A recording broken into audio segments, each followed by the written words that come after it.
Whether your boat has been laid up for the winter or you just haven't used it in a couple months, there are things to check that will make your boating experience far more enjoyable if you catch them early before you put your boat back in the water.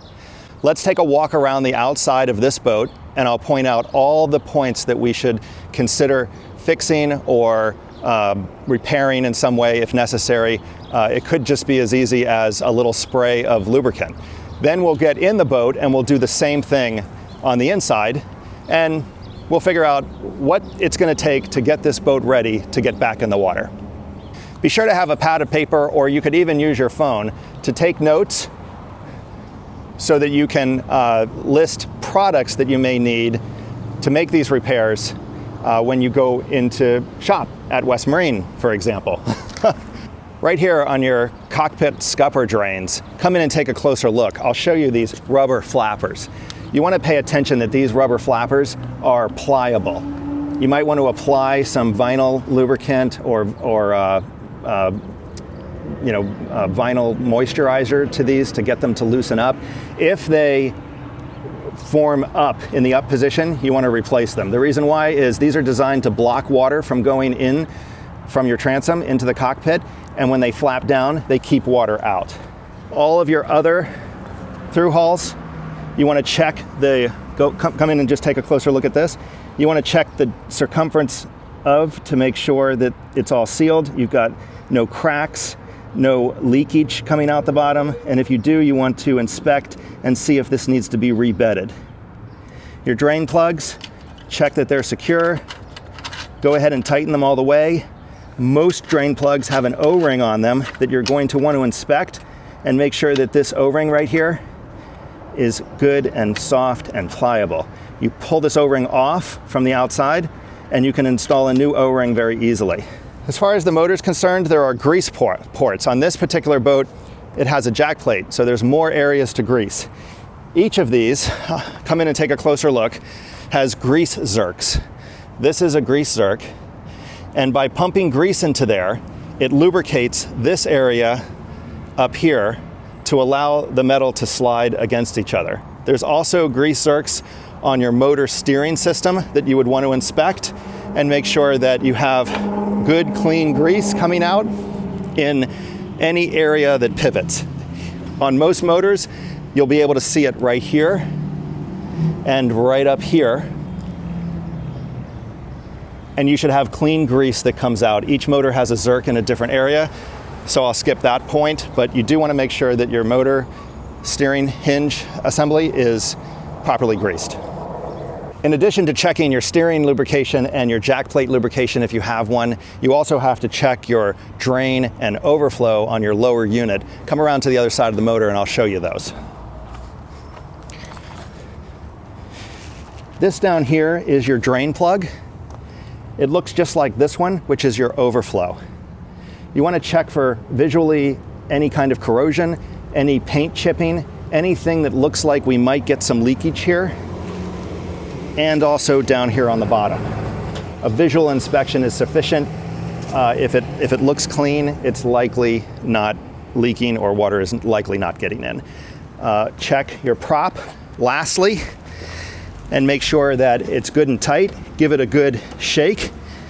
Make sure your cotter pin is positioned correctly and not loose. Make sure your nut is completely tight, and make sure you don't see any oil or residue anywhere in your exhaust port of your prop, which would indicate a problem with your shaft seal. Let's keep going around the side. So far I'm going to write grease on my list. We have the same thru-hulls that we would inspect the same way. Again, we have a thru-hull here we would inspect.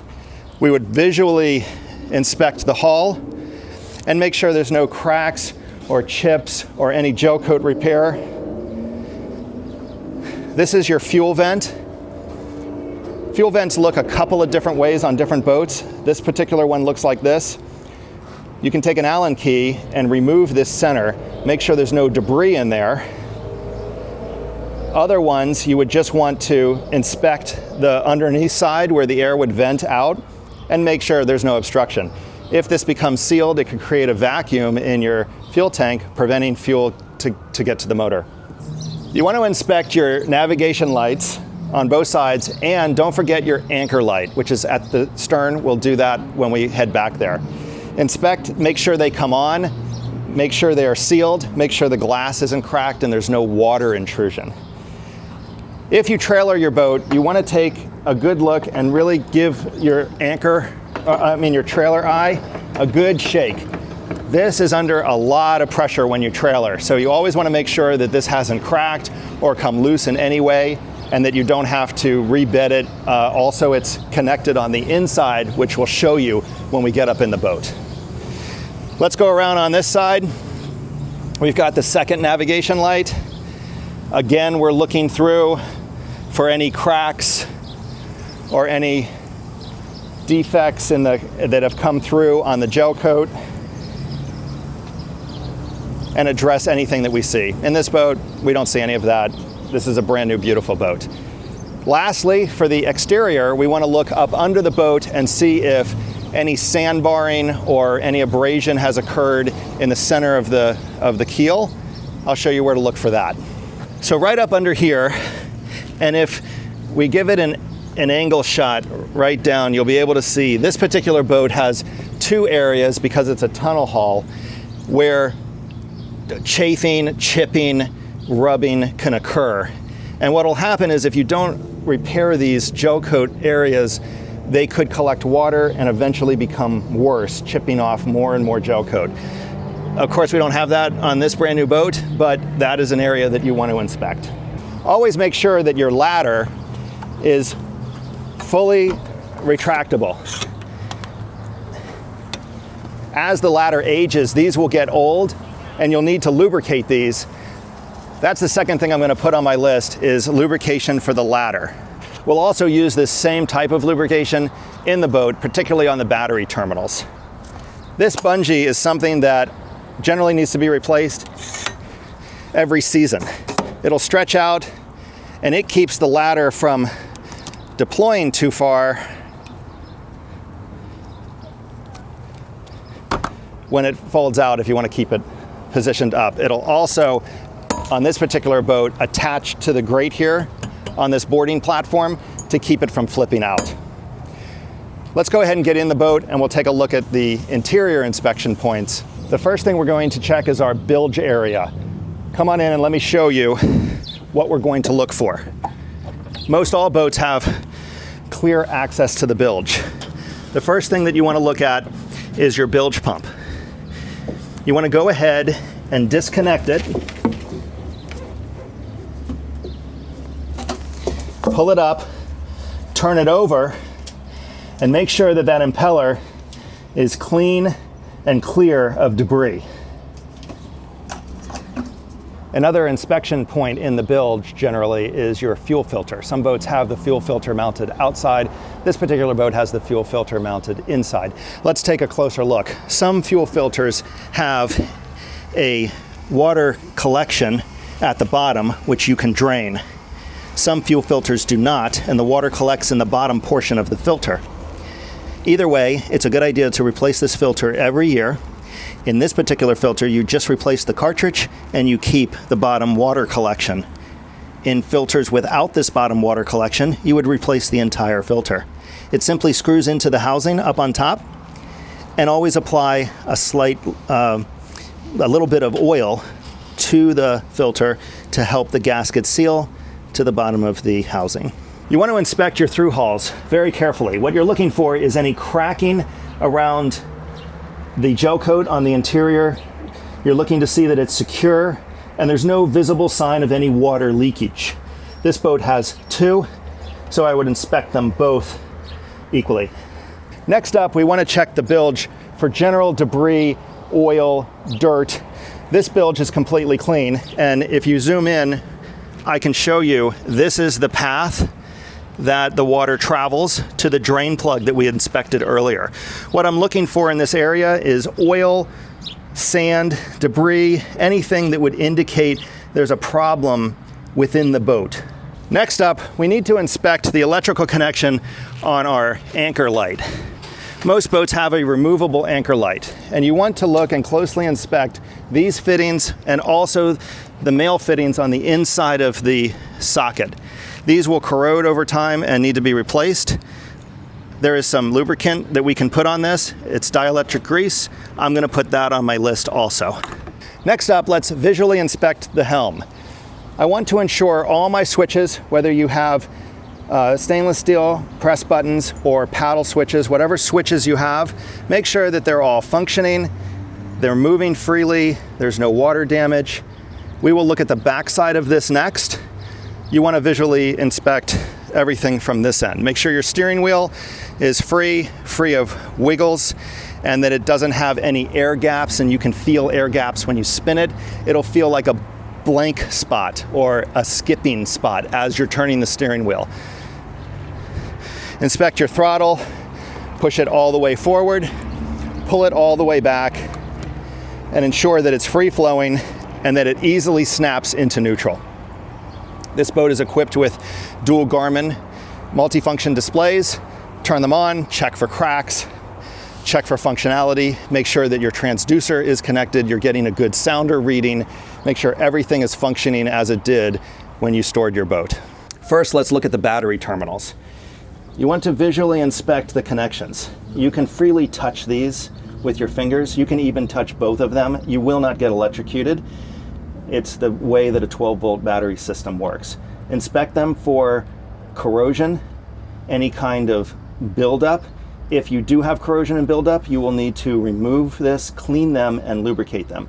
In this case, we are just going to lubricate them, and I already have dielectric grease written down, so we will be using that in multiple areas. Next up, you want to inspect all of your connections, inspect all of your fuses, make sure they're all pushed in, nothing is popped, and inspect your circuits. These are circuits, these are fuses. Inspect all of your fuses, make sure none of them are blowing, and again, that you don't have a corrosion problem. This is the underside of our switches. We want to again visually inspect, look for any chafing, look for anything unusual that would indicate a problem. Over here, our battery switch. We want to click into off, 1, 2, and both, and make sure that you have a positive click. If you feel any grinding in between the two switches, you have a corrosion problem on the back. The way this works is it's just a slide paddle that's sliding one piece of metal against the other to make the connection, and you will feel corrosion if that occurs. If so, unscrew it, take a look at it. It could just need to be lubricated or possibly replaced. On your relay, not all boats have a charger relay. This one does. Once again, pull off the caps, make sure that we don't see any corrosion, everything looks good, put the caps back on. While we're in here, we'll take a look at this style of fuse block. So I'm just going to reach my hands around the cable here, and you easily pop this and pull it out and just take a look inside and make sure that we don't have any corrosion, and then this simply just pops back in. Many of them are like this. Sometimes they're not mounted, sometimes they're just in line, but that's generally how you get them apart.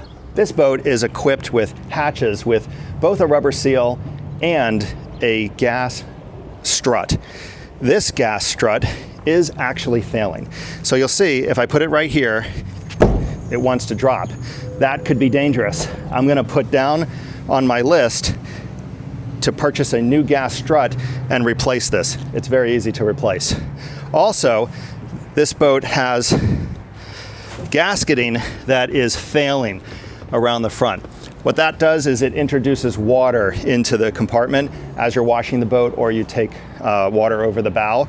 So we'll take a look and see if we can replace this gasket for the season. Next up, let's inspect the gas fill and the water fill. Some of these require a key. This one does not. What we're going to do is pop this off. There's an O-ring. We want to inspect the O-ring, make sure it's in good condition. We can lubricate this with a grease, and this will keep water out of the fuel, mostly when you're washing the boat. A lot of people get water in there. Probably the biggest water intrusion is when you're washing your boat, if that O-ring has failed. Over here we have the water fill, which is exactly the same. And again, we're just going to inspect the O-ring and make sure that it's in good condition. During the off-season, bees love to take up residence on your boat. Always look under areas. This particular boat has rod holder storage, so right up under here is a great place for bees' nests. Also, this boat thoughtfully has covers for each of the rod holders. But if your boat doesn't have covers or you've left them off, bees love to get down in your hull and build nests, and there's nothing worse than being out on the water and have a bee swarm because of a nest that you didn't find on your boat before you went out. Next up, let's inspect the anchor locker. You want to check your anchor line. This particular boat does not have any anchor line, but most importantly, it's always a good practice to pull out all of your anchor line, soak it in a bucket with some soap and water, rinse it thoroughly. Make sure that your anchor line is attached properly to your hull. In case you pay out all of your line, you don't lose your anchor. Inspect your anchor, make sure that it's still in good condition. This particular boat has a Fortress model. Check all the screws, make sure everything's tight. And lastly, as we mentioned before, this is going to be tricky. Let me have the camera, I'll show you all the way down in here. I'll try to get the best view that I can.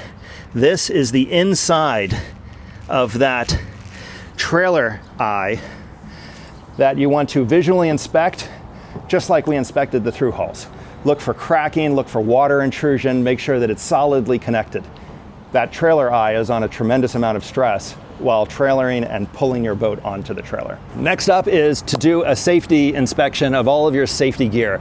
You need a fire extinguisher, day-night flares, a throwable flotation device, and a life jacket for everybody on board, inshore or offshore, depending on where you're navigating, and a first aid kit.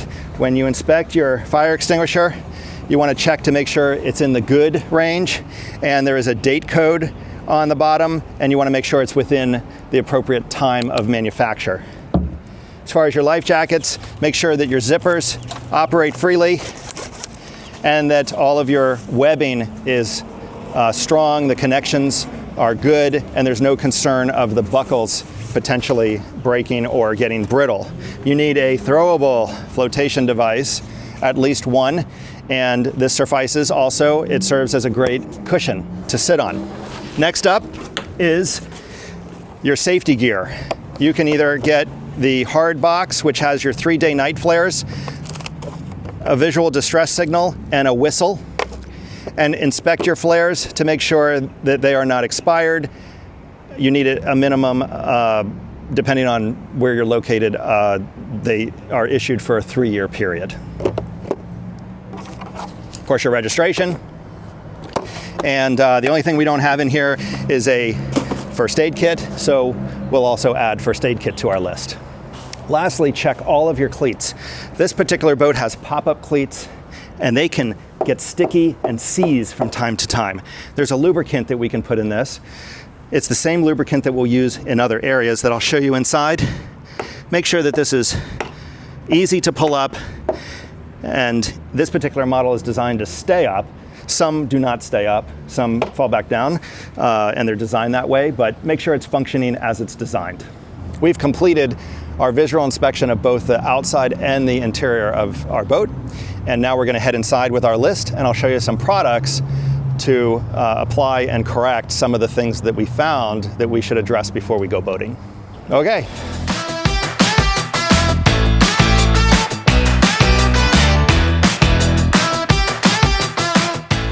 First on my list is the lubricant to treat all of the areas that I discussed that would need corrosion blocking. Product is actually called Corrosion Block. There's a few other options. And the cleat that was sticking a little bit, that could be lubricated also with this product right here. Corrosion Block, corrosion inhibitor. T9 is a little bit different. This is more of a waterproof protectant as opposed to a rust-proofing penetrant. Dielectric grease is fantastic for lubricating all of your electrical connections. It has some thickness to it, so it stays put where you squirt it. It has the consistency of, I would say, maybe toothpaste. You simply squirt it in on your battery connections, in between all of your terminal connections and the nut. just go ahead and put a nice coating on, wipe it off with a paper towel because you don't want a bunch of extra product on there. That will collect dust and debris. In addition to dielectric grease and corrosion inhibiting lubricants, you'll need a regular traditional grease.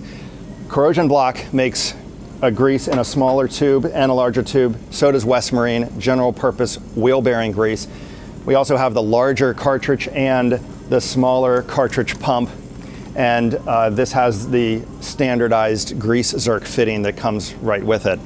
You'll need this to lubricate your steering assembly. You'll also be able to put a little bit of this on your hands and lubricate those O-rings that we were talking about.